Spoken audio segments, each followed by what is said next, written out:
If you're as chronically online as I am, you've probably seen the many complaints about the Stranger Things finale. While I agree with most of the negative things said about this episode, I do want to mention that I feel like this finale was overshadowed by its flaws. And I feel like we don't talk enough about the couple of great things it did. And so in today's video, I decided to defend this finale a bit by explaining why I believe this finale is overhated and actually brings a satisfying conclusion for the show. Now, enough yapping said, let's start this video. Spoilers alert for Stranger Things Season 5. And don't forget that this entire video is subjective and that you have the right to have your own opinion. Now, before talking about how satisfying the finale actually is, I quickly need to mention all of the negative things said about it online that I actually agree with. The final boss felt too easy to defeat. No one looked like they were struggling and it only lasted 12 goddamn minutes. You know what? Usually the runtime doesn't matter to me. I'm more critical towards the pacing. But here, I feel like this final battle was too fast and felt too easy compared to the creatures from the previous seasons. The characters' struggles felt forced and the villains felt nerfed. The show also didn't use its usual formula of killing off important characters to serve the plot, which made the final battle feel too easy once again and demonstrates that they were scared to take risks. So instead, they decided to stay in their comfort zone. There are also many plot holes in the story and a lot of missing elements too, like the Demogorgons and the rest of the creatures. Where the f were they? The epilogue was also a bit too long. I wouldn't say that it was 40 minutes of pure slop, but I do agree that it was a bit too long, especially when it takes a third of the runtime of the episode. I would honestly have paid to watch the reactions of the people who paid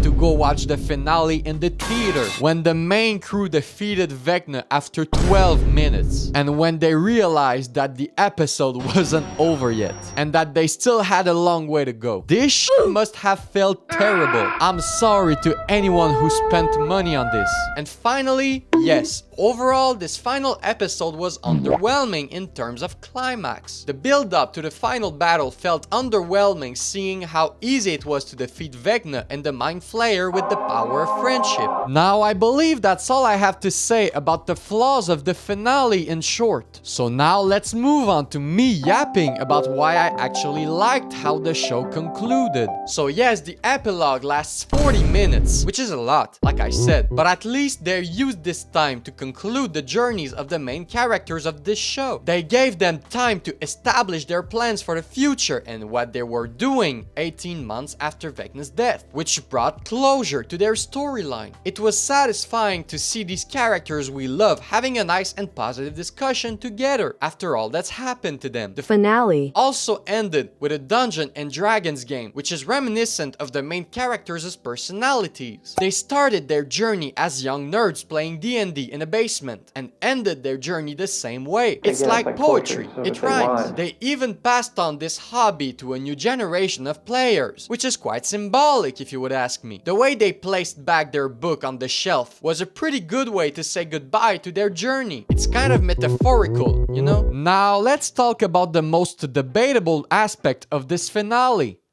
11. Is she dead? Is Mike's theory right? Well, this episode ended with an open ending left for the viewers to decide whether they believe Mike's theory or not. I understand some of the viewers' frustration when it comes to open endings because they want concrete answers. But personally, I feel like this open ending works. It's like if Stranger Things' writers took a step ahead of the theorists and made a theory for them to decrypt. Now, I don't believe 11 is alive. I'm confident that she's dead. But this theory that she's still alive gives us a way to cope, a way to believe that she's living a new life somewhere without ever coming back. It's like this show's version of saying that she lives inside all of us, in our hearts. But the way they decided to tell this was more nerdy and reminiscent of the heart of the show. Even the creators of the show themselves won't confirm if she's alive or not, because it's part of the story's emotional impact. It was deliberate of them to let her story